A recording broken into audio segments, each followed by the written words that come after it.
যদি আজকে রাতে ফেরেশতা আসে আপনার আত্মা নিয়ে যেতে, যদি মৃত্যুর ফেরেশতা আপনার জান কবজ করতে আজকে রাতে আসে, আর মুসলিম হিসেবে দিন যেমন হওয়া উচিত ঠিক তেমনটি আমার ছিল কিনা, তাহলে আমি অন্তত বলতে পারবো যে আমি মুসলমানের মৃত্যু পেয়েছি, আমি পুণ্যবান মৃত্যু পেয়েছি, সুন্দরভাবে মারা গিয়েছি। এরকম দিন দেখতে কেমন হবে? কোন সময় ঘুম থেকে উঠবো আমি? আমার স্ত্রী সন্তানদেরকে কি বলবো? কোন সময়ে আর কোথায় নামাজ পড়বো আমি? হয়তো আমি অফিসেও যাব সেদিন, কিন্তু সেখানে আমার আচরণ কেমন হবে? সেক্রেটারির সাথে কিভাবে কথা বলবো? আমার চোখ কোথায় থাকবে? আমি কম্পিউটারে কি দেখব? আমার বসের সাথে কতটা সৎ থাকবো আমি যদি জানি সেই রাতেই ফেরেশতা আসবে, তবে সেই দিনটা কেমন যাবে? মুসলিম হিসেবে একটা পারফেক্ট দিন দেখতে কেমন হবে? এই দিনটি কিন্তু আপনার ক্ষমার বাইরে যাবার দরকার নেই। দিনটি হতে পারে যে কোনো সাধারণ দিন। আপনার যা করা উচিত তাই করছেন। এতে যেসব জিনিস থেকে দূরে থাকার কথা আপনি দূরেই থাকছেন। খুব একটা কঠিন না কিন্তু আপনি যদি বিস্তারিত রুটিন করতে চান নিজের জন্য, আমরা সবাই এক এক রকম, আমিও ভিন্ন রকম, কিন্তু যদি নিজের একটা বিস্তারিত রুটিন বানান যেখানে পারফেক্ট একটি দিন কাটাবেন, আর সেই দিনের সবচাইতে গুরুত্বপূর্ণ অংশ হলো দিনটির খুঁটিগুলো। একটি বিল্ডিংকে যেভাবে খুঁটিগুলো ধরে রাখে ঠিক সেভাবে, তাই না? ঠিক তেমনি আমাদের দিনকে ধরে রাখে 5টি খুঁটি, 5টি সালাওয়াত, 5টি নামাজ। তো আপনার রুটিনের সেই অংশটি যেন ঠিক থাকে, খেয়াল রাখবেন এটা যেন থাকে। এর মাঝে কি করেন? এগুলোর মধ্যখানে কি করেন?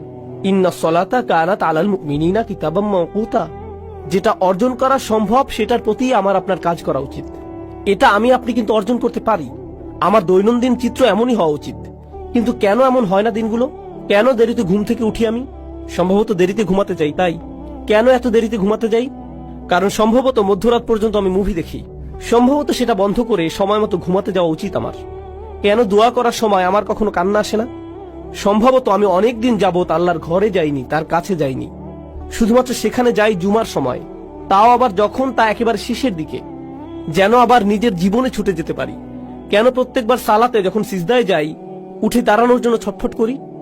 যেমন সুবহান রাব্বিল আযীম, সুবহান রাব্বিল আলা, যেন এমনটা এতই তাড়াতাড়ি বলি আমি, কারণ আমার সেখানে বেশিক্ষণ থাকতে ইচ্ছে হয় না। আমার তো অনেক কাজ আছে, আমার জরুরি কাজ শেষ করতে হবে, তাই না?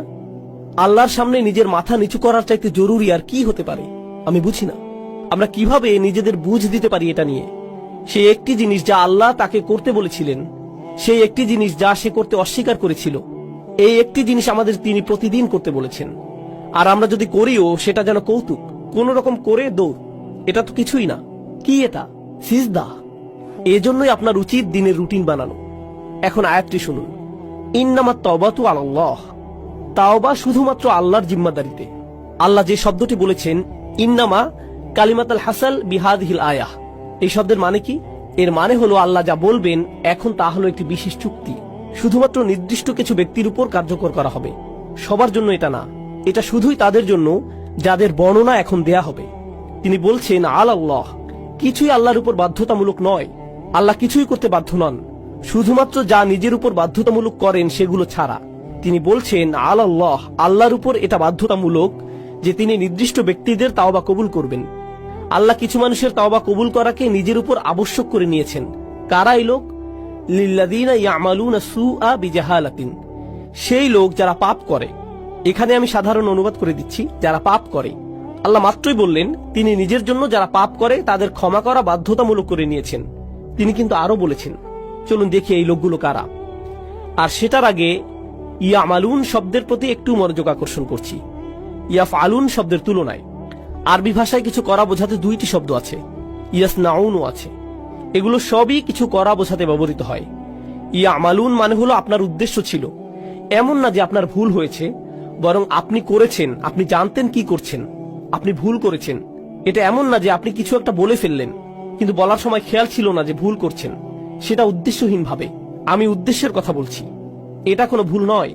তওবার প্রথম ধাপ হচ্ছে আমাকে আপনাকে অন্তত স্বীকার করে নিতে হবে যে পাপ করেছি। অজুহাতের পেছনে লুকানো বন্ধ করতে হবে। আল মাআযিরু মাকাযির, অজুহাত হলো মিথ্যে কথা। অজুহাত মানে এটাই, আপনি যদি অন্তত নিজের সাথে সৎ থেকে বলতে না পারেন যে হ্যাঁ আমি ভুল করেছি, আমি পাপ করেছি, কোনো অজুহাত নেই। যেমন আমি আর অজুহাত দিতে পারবো না, আমি আমার অজুহাতের পেছনে লুকাবো না, তাই না? প্রত্যেকবার কোনো ভুল হয়ে গেলে শয়তান এসে বলে না না এটা তোমার দোষ না, সমাজের দোষ। তুমি অনেক চাপের মাঝে ছিলে, তুমি অনেক চাপের মধ্যে ছিলে, তুমি তখন খুবই রেগে ছিলে, তোমার বন্ধুর দোষ ওটা, অমুকের দোষ সেটা, তারা তোমাকে বাধ্য করেছে, সে তোমাকে বাধ্য করেছে, এজন্যই এমনটা হয়েছে, খুবই গরম ছিল সেদিন, খুবই ঠান্ডা ছিল সেই দিন। সুবহানাল্লাহ, কত অজুহাত চলে আসবে আপনার ভেতর। আর যেটা করবেন না তা হলো নিজের ভুল স্বীকার করা। আল্লাহর কাছে ফিরে আসার প্রথম ধাপই হলো আমাকে, আপনাকে, আমাদেরকে স্বীকার করতে হবে যে আমরা পাপ করেছি। এটা অপমানজনক। মানুষ অজুহাত কেন দেয় জানেন? কারণ নিজের ভুল স্বীকার করাটা বিব্রতকর। এটা বিব্রতকর। আর যখন আপনি নিজেকে আল্লাহর সামনে বিব্রত করতে পারবেন, সেটাই প্রমাণ করে যে আল্লাহর সামনে আপনার আর কোনোই অহংকার নেই। আল্লাহ আমার আপনার কাছে বিনয় চান। তিনি আমাদের অহংকার দেখতে চান না, তিনি আমাদের গর্ব দেখতে চান না, তিনি এমনকি এতটুকু কিবর দেখতে চান না, মিসকাল হাব্বাতিন মিনাল কিবর, এতটুকু না, তিনি আমাদের মাঝে এতটুকু অহংকারও দেখতে চান না। তাই নিজের পাপ স্বীকার করলে অহংকার দূর হয়ে যায়। এভাবে এটা দূর হয়। তাই আমরা আল্লাহ আজ্জা ওয়া জাল্লার কাছে আমাদের ভুল স্বীকার করি পরিষ্কারভাবে। আর যখন তা করি, আল্লাহ বলেন বিজাহালাতিন, তিনি বলেননি ইয়ামালুনা সুআ, তিনি বলেছেন বিজাহালাতিন। তো এখন সু শব্দের প্রতি লক্ষ্য করুন। পাপ বোঝাতে যেই শব্দ ব্যবহার করলেন, আরবিতে জাম্ব আছে, জানাহ আছে, পাপের জন্য আরো কত শব্দই তো আছে। সু আসে সাউআ থেকে। সাউআ মানে হচ্ছে লাশ। কেউই মৃত শরীর বা লাশের দিকে তাকাতে পছন্দ করে না। যেমন ধরুন হাইওয়েতে কোনো প্রাণীর লাশ পড়ে আছে কিংবা মানুষের লাশ, বিষয়টা ডিস্টার্বিং, কুৎসিত একটা জিনিস, দেখতে চাওয়ার মতো জিনিস না এটা। আল্লাহ আজ্জা ওয়া জাল্লা পাপকে সেই কুৎসিতের সাথে তুলনা করেছেন। এটাই করেছেন তিনি। এটা দুর্গন্ধযুক্ত, দেখতেও বিশ্রী, পচা গলা। এটাই হলো সু শব্দের উৎস। সাইয়্যাত এই শব্দ থেকেই উদ্গত। তো আপনি বিশ্রী কিছু একটা করেছেন, স্বীকার করুন। এরপর আল্লাহ কারণ দিচ্ছেন বিজাহালাতিন, লোকটি এই পাপ করেছে কারণ সে অতিরিক্ত আবেগে আচ্ছন্ন ছিল। জাহালা শব্দটি আরবি ভাষা আর কোরআনেও গুরুত্বপূর্ণ একটি শব্দ। এর অর্থ হচ্ছে আবেগে আচ্ছন্ন হয়ে যাওয়া। আপনি খুব রেগে মেগে এমন কিছু করে বসলেন যেটা করা উচিত না, প্রলুব্ধ হয়ে এমন কিছু করলেন যা করা উচিত ছিল না, প্রচন্ড লোভে পড়ে এমন কিছু করেছেন যেটা উচিত নয়, প্রচন্ড উত্তেজিত হয়ে এমন কিছু করেছেন যা উচিত নয়।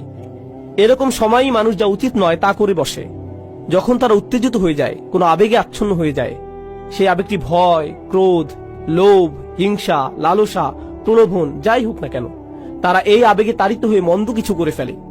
আল্লাহ বলছেন হ্যাঁ, সেই আবেগ সেখানে ছিল আর লোকটি আসলেই পাপ করেছে।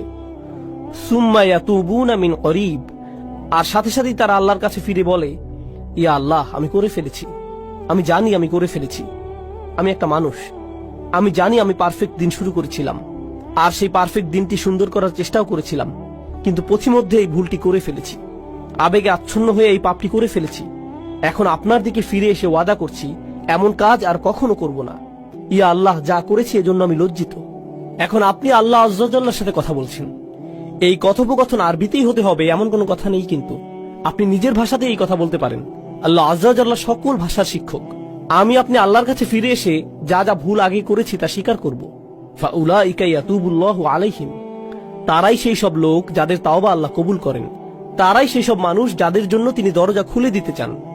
সেই দরজাটি আপনার জন্য বন্ধ না, আপনি আশা ভরসার অতীতে চলে যাননি। আর পরের আয়াতে যাবার আগে আমি আরেকটি ব্যাপার যোগ করতে চাই, সেটা পুরো বিষয় সম্পূর্ণ করবে। সেই আয়াতটি ছাড়া বিষয় পূর্ণ হবে না, খুবই গুরুত্বপূর্ণ। তা হলো অন্যেরা যেভাবে আপনাকে দেখে আপনি নিজেকে সেভাবে ভাববেন না, নিজেকে অন্যদের মতো করে বিচার করবেন না। অন্যেরা ভাবতে পারে আপনি অনেক অসাধারণ, সেটাই আপনাকে অসাধারণ করবে না, এমন নাও হতে পারে।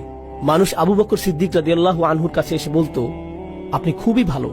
তিনি শুনে বলতেন, আল্লাহুম্মা আতিনি বিমা ইয়াকুলুন ওয়ালা তুআখিযনি বিমা লা ইয়ালামুন।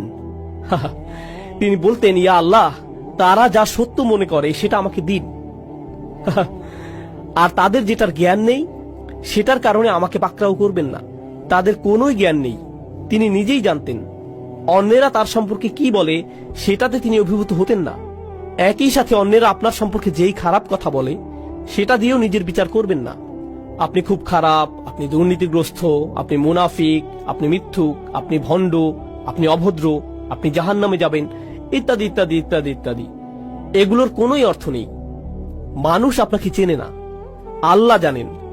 মানুষ যদি বলে আপনি কোনো কাজের না, আপনাকে দিয়ে কিছুই হবে না, ইত্যাদি ইত্যাদি, এর মানে এই নয় যে আল্লাহ আপনার সম্পর্কে সেটাই ঠিক করেছেন। ঠিক যেভাবে মানুষের প্রশংসা আপনাকে ভালো মানুষ বানায় না, তেমনি মানুষের নিন্দাও আপনাকে মন্দ লোক বানিয়ে দেয় না। সেটার সিদ্ধান্ত শুধু আল্লাহরই কাছে, আর কারো নয়। সেটা শুধু আপনার আর আল্লাহর মধ্যেই। আপনার সম্পর্কে মানুষের মন্তব্য যেন আল্লাহর সাথে সম্পর্ক নষ্ট না করে দেয়। তারা আল্লাহর কাছ থেকে তথ্য নিয়ে আপনার ব্যাপারে মন্তব্য করেনি, তাদের সেই তথ্য নেই, শুধু তার কাছেই আছে। তিনি বলছেন, শুধু এই লোকগুলোর তওবাই আমি কবুল করব। আল্লাহ আমাদের সবাইকে তাদের অন্তর্ভুক্ত করুন। এর পরের আয়াতে বলছেন, এই লোকগুলো থেকে আমি তওবা কবুল করব না। পরিষ্কার করে বলছি, আমি চাই তোমরা তওবাকারীদের মধ্যে অন্তর্ভুক্ত হও। এই লোকগুলোকে আমি গ্রহণ করব, কিন্তু এদেরকে আমি গ্রহণ করব না।